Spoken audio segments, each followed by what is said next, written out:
pro-Palestinian protesters invade the Capitol. More than 300 demonstrators are arrested after demanding Israeli ceasefire by staging sit-in in a rotunda in the Congress complex. Look at this. I can't believe what I'm seeing. This is so dangerous to our democracy.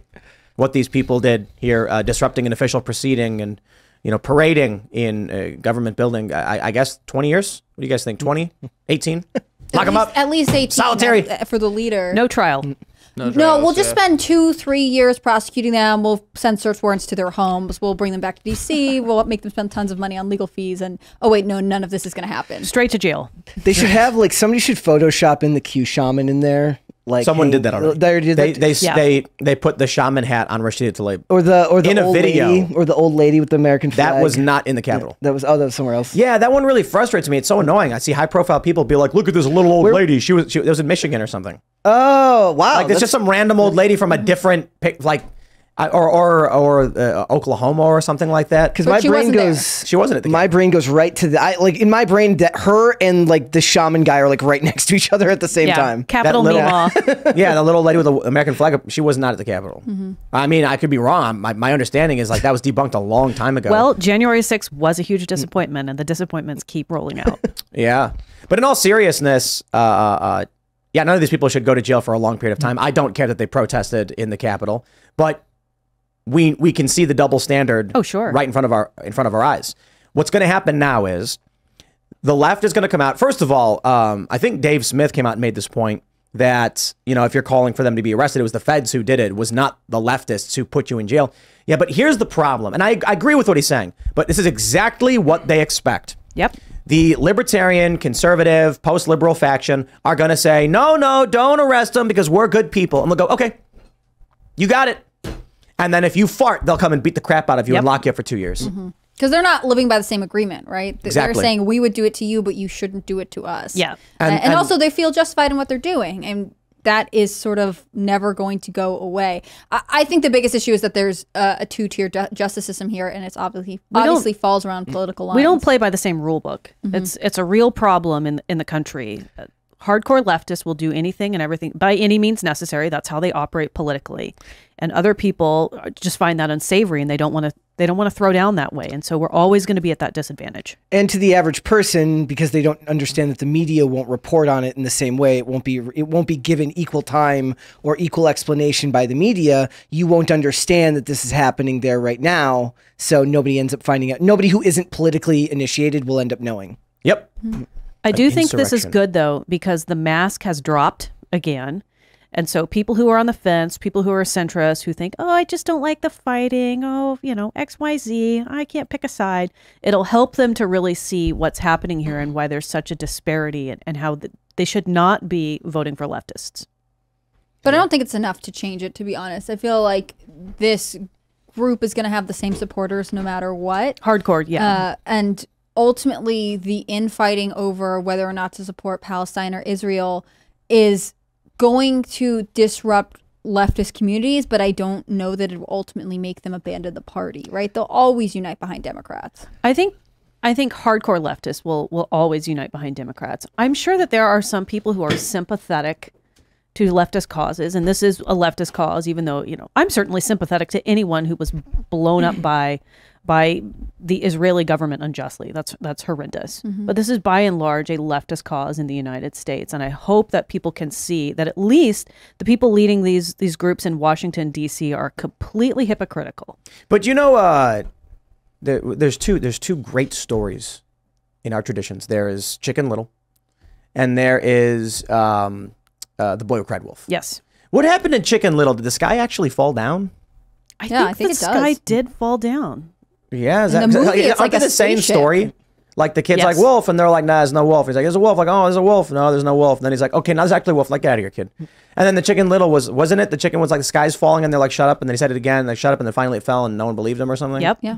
Whatever. I don't know. All I know Googling is the plot to Chicken Little right now. when Hamas runs this narrative, Israel blew up a hospital. A press conference is given where they're like, Israel warned the hospital they were going to do it. And then you get all these leftists screaming that Israel did it. And then we're like, wow, I mean, you know, we in good faith want to understand who did this. Oh, Sure. And then it turns out nobody did it. I mean, look, it appears that a Hamas rocket misfired. The payload landed in the parking lot and created a big fire. The hospital is intact. Hundreds of civilians did not die. They lied again. These people lie all the time. So when they come out and they're like, Israel's doing evil things, I go, shut your mouths, dude. I am so sick of you lying to me to get me to support war or hundreds of millions of our dollars being sent to Gaza. At this point, I'm just like, bro, I don't care. I want nothing to do with it. I'm just tired of being lied to by everybody. This is what they do. Rashida Tlaib immediately comes out and claims that Israel blew up a hospital. And people believe it. And then the facts come out a day later, and that's, of course, oh. I mean, it's considerable damage in the parking lot. There's no crater. Sure. The cars were on fire. That's it. Do they really even need to exaggerate? Isn't there enough chaos and suffering It's all going lies. on over there? All of it is lies. I'm sorry. I'm at the point, like, they show me these videos and I'm like, gee, did an earthquake happen? Because they have lied so much. I am done listening to them. Okay. I'm fed up. The hospital thing was so infuriating because I see, like Luke Rudkowski posts, why are my tax dollars going to hitting hospitals? Because the initial assumption, the Wall Street Journal runs this headline story that, blast blows up hospital or whatever. And then it turns out it's like, oh, wait, here's video of a rocket misfire. And then we wake up in the morning and there's footage and it's like, oh, the parking lot was on fire. And they claimed hundreds died, but it's not true. But that story is already out there. I mean, you pointed out that the Washington Post put it in their print edition. Wall Street Journal. So there are tons of people who are now always going to be able to have the image of this headline. And that's ultimately what I think the objective is anyways.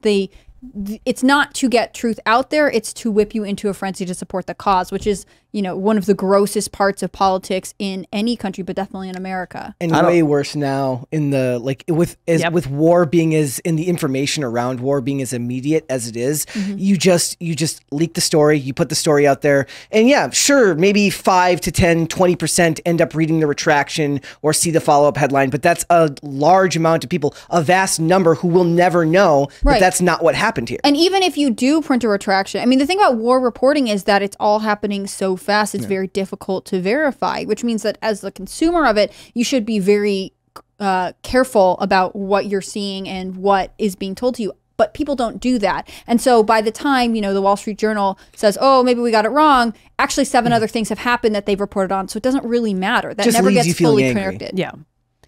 It's just going to further and deepen the divide in the United States because now you're going to have a hardcore Team Palestine and a hardcore Team Israel. Who believe different things happen. Fundamentally, they do not even have the same narrative, which is true of all conflicting causes. But in this case, there's no way to go back and say, this was what happened definitively because the information that gets circulated, I mean, this is the downside of the internet age. And the internet is ultimately, a huge blessing in a lot of cases. But in this case, it means that it's moving so quickly, you have no way to verify it. And by the time you watch that one video, read that one tweet, it's gone. And 6 other things have replaced it. Most days, I don't actually think the internet was a blessing anymore. Like, I don't. Like, it's as awful as that sounds. Like, I don't feel like human beings were designed to be inundated with that much information constantly, especially when you take into account your life, your work, your kids, all these things that take up your time. And then you have these stories, which are not light stories. These are not stories about celebrities or about something cheap in the news. This is like really, really life-changing stuff, and you're not designed to be able to take in all this information